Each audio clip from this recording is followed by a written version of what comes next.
Hello everybody, and welcome to another soft-spoken video.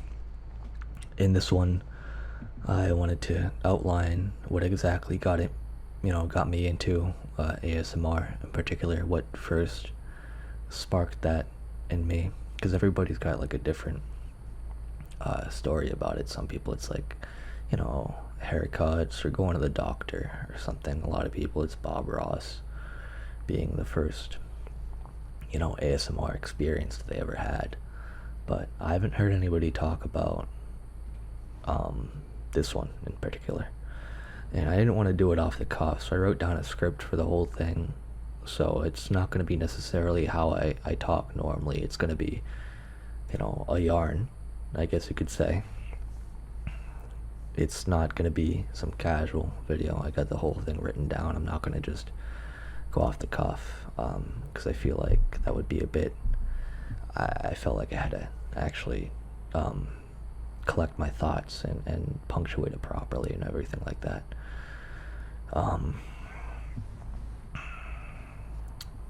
But without further ado, I'll just hop into it, and hopefully you enjoy. When I was younger, I lived in Massachusetts. Now, I always tell people where I live currently that I'm from Boston, since that's the only place in Massachusetts that they know about.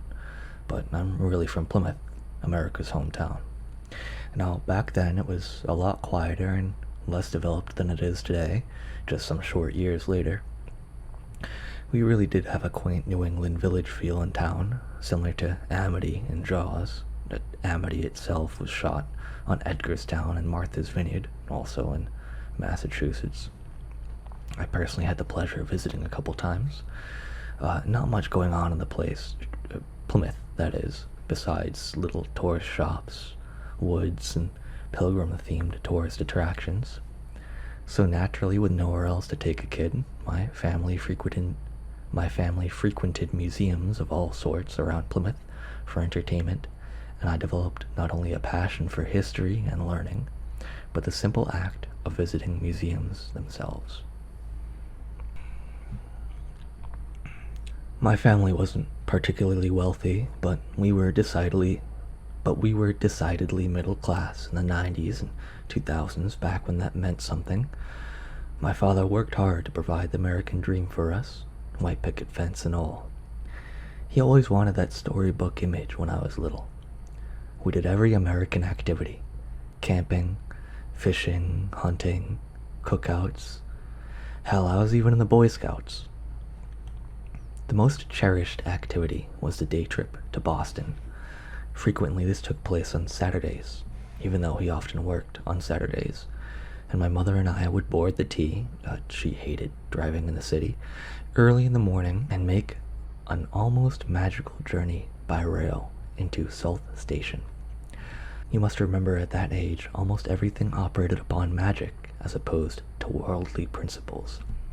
So this journey that to my mother was absolutely pedestrian was a thoroughly captivating one for a kid, every time. After an enrapturing journey, we would arrive in South Station. Back then, South Station was a truly triumphant structure and an awe-inspiring one for a child, especially one from a small town like Plymouth. The space was enormous and buzzing with activity. I distinctly remember the sound of the schedules changing, a signature clacking that's synonymous with human momentum and motion. Bookstores and pretzel shops and people and dogs and buskers and pure human emotion filled the space. Scents and sounds and sights used to greet you in South Station. It's now a husk. After pestering my mother for books and Auntie Anne's pretzels, she would finally cart me off to typically one of 3 common destinations: the Science Museum, the New England Aquarium — I never tired of the aquarium — or the Fine Art Museum, which my father was kicked out of once. Sometimes we would go to Chinatown or Faneuil Hall, but these were the 3 chief destinations. Now you may be wondering how we did a family day trip in the city if my father worked on Saturdays often. Well, he worked in Boston and would commonly meet us after he was out. Sometimes we'd then do some other activity, and then I would ride home with him in the service van that he had. I cherished these journeys above any other Saturday experience. Sometimes he was lucky enough to have the Saturday free and would insist on driving into Boston as opposed to the T.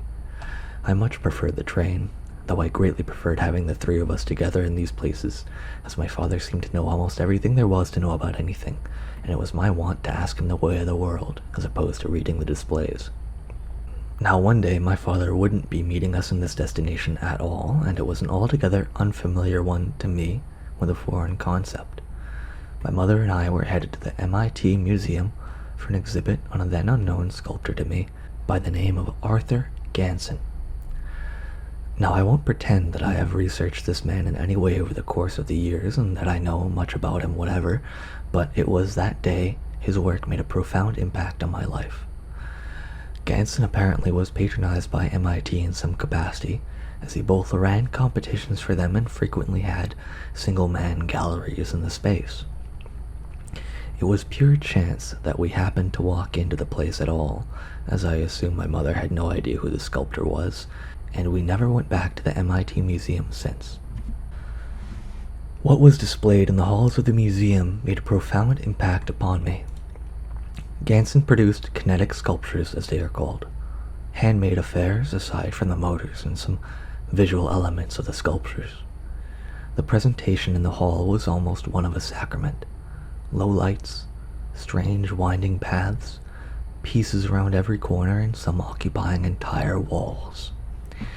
The atmosphere was heavy, and people refrained from talking, or the few that were there, as we had arrived at an odd hour. So dominant was the sound from these strange and esoteric machines. Hums and whirring and clicking and sloshing and some clacking. Sound was the chief mechanism by which these communicated to me. The visual aspects of these sculptures were a close second, as all practical purpose was completely inscrutable.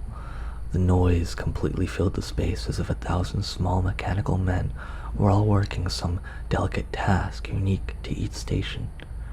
As a child, I figured all machines must serve a purpose, and to see an entire gallery completely filled with useless machines caught me off balance.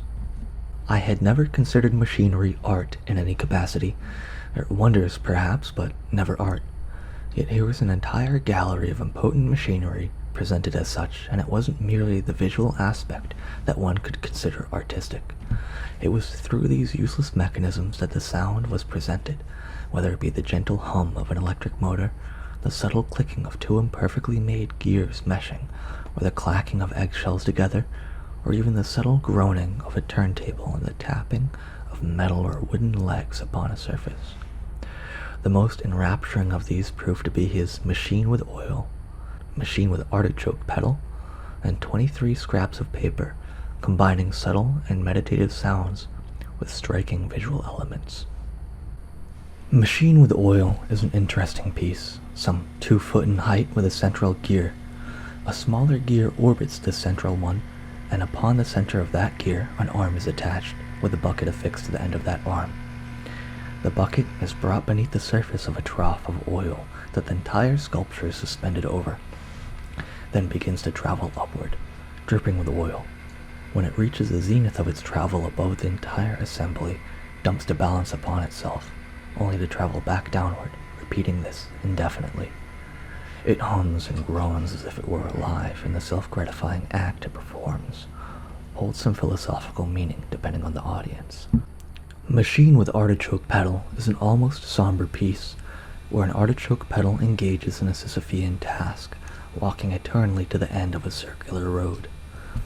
The uncanny resemblance the pedal holds to a man with a head bowed and hands stuffed in pockets is enough to give the sculpture a very blue mood, especially when presented in a gallery as silent as the tomb. The machine produces a soft humming as the great wheel slowly turns, and the soft clicking of the pedal's feet as it progresses on an endless journey. When taken as a whole, the piece enforces contemplation. Finally, 23 Scraps of Paper is an absolutely beautiful sculpture displaying the scraps engaged in flight. I remember it being quite large, though it might have just been because I was a child upon viewing it. The soft whirring and clicking produced from its workings were particularly soothing and almost conducive to a trance-like state.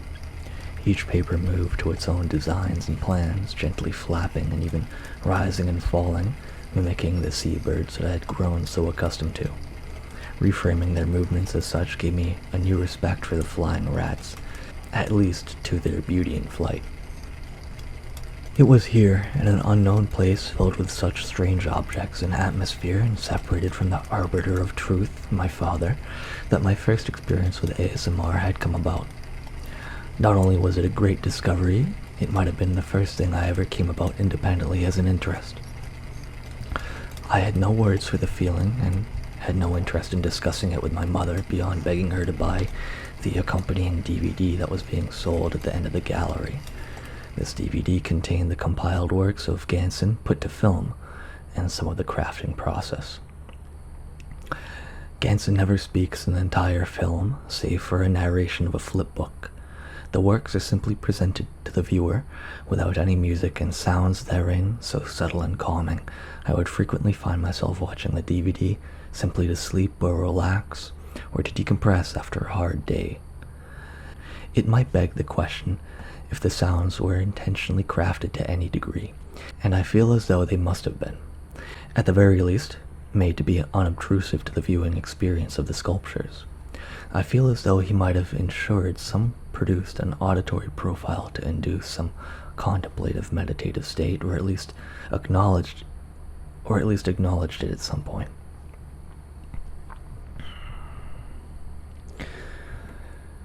The only DVD player in the home, besides the one in my parents' room, was in the family room in the basement, yet another quiet and tomb-like space. Silence was the prevailing atmosphere in the room, with the air close and the outside world muffled, if not cancelled out completely. My father had installed the surround sound as well, so playing that DVD through it was a wholly immersive experience for a child. The almost ritualistic descent into a silent, frequently unheated catacomb, and being forced to cozy up beneath blankets and wrappings before embarking on an audiophilic journey elevated the repeat viewings. Through Gansen's gallery and unique presentation of his work, I was hooked. From that springboard, I sought out Bob Ross's work after hearing some things about his programs, and frequently watched public access simply due to the liminal atmosphere provided. I sought out those quiet, somber 5 a.m. breakfasts with my father, where we infrequently shared conversation. The TV or radio playing softly in the background. Sleep still heavy upon us, with nothing but the smell of fresh coffee to lighten it. I cherished quiet nights by the fire with a book, and those late, still ones in the winter where nothing can be heard save the wind and owls. Finally, in high school, through the internet, I discovered ASMR properly through Ephemeral Rift. His Candyman series was the first one I ever saw, and I finally knew what I was drawn to since the gallery viewing. The meditative qualities of some of the videos allowed me to get through some tough times and conquer otherwise sleepless nights, though now I remain, as before, a notorious insomniac. I remember ASMR nerds' Skyrim wanderings spurring me back to nature, and Kiwi whispers igniting some curiosity about faith. I've bought books and tried food due to ASMR videos, and the overall positive impact ASMR has had on my life is immense. After being able to put a name to the feeling, I must come back and thank Gansen for introducing me to the videos, as well as his own, that would give me great comfort in hard times and reawaken a creative desire. Though I admittedly never seriously pondered his works as he had intended them to be, it should be a great joy that the art has provided me, and presumably some others, with immense comfort and perhaps some belonging. As a message to anyone watching, if you have a creative spark and wish to make something, please do so. You have no idea the positive effects that it may have upon the viewer, intentional or not. I assume Gansen, Ross, Bill Alexander, Jason Bowen, or any of the creators of the Catholic shopping channel don't know that so many find the primary purpose of their work secondary. I also assume they don't care, as long as it imparts meaning upon your life. Remember that. Your work means very different things to so many, and even if it seems insignificant at the time, it could change someone's life in ways you could never foresee. Well, that's the story, and in so many words, that's how I was introduced to ASMR and those odd, quiet, and somewhat liminal videos and spaces and experiences. How I was first made aware of them. And if nobody's heard about Arthur Gansen, I highly recommend looking him up and his work. He has a YouTube channel with most of his machines on it, and they, as far as I can tell, are similar clips to what he has on his DVD, in slightly worse visual quality. But if anyone has heard of Arthur Gansen previously, feel free to share in the comments how his work has impacted you, if it has. And if anybody wants to share about how they came to know ASMR and these sorts of videos and experiences, I'd love to hear about it. Well, I hope you enjoyed the video, and hopefully I'll catch you in the next one. And remember, subscribe or else.